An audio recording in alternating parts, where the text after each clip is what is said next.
ஒரு பாத்திரத்தில் கழுவி க்ளீன் பண்ணி வச்சுருக்கிற சிக்கன் ஈரலை எடுத்துக்கோங்க. கூடவே மஞ்சள் தூள், மிளகாய்த்தூள் காரத்துக்கு ஏற்ப,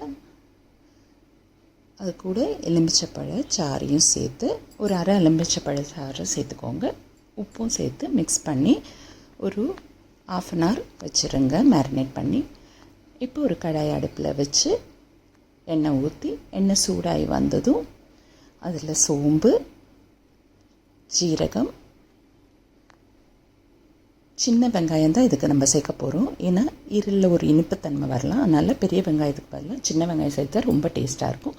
கூடவே கறிவேப்பிலையும் சேர்த்து நல்லா வதக்கிக்கோங்க.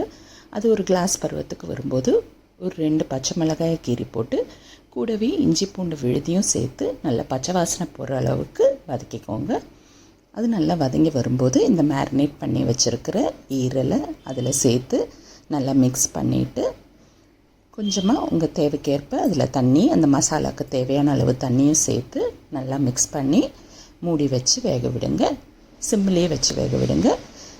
நடுவில் மூடியை திறந்து கொஞ்சம் கிளறி விட்டு அடி பிடிக்காமல் இருக்க திரும்பவும் மூடி போட்டு வேக வச்சு அது திக்கான பருவத்தில் வரும்போது மிளகுத்தூளும் கொஞ்சமாக சேர்த்து மீதி ஒரு அரை எலுமிச்சை பழத்தோட சாறையும் ஆஃப் பண்ணிவிட்டு சேர்த்து இறக்குனீங்கன்னா என் ஸ்டைலில் பண்ண சூப்பர் டேஸ்டான சிக்கன் லிவர் மசாலா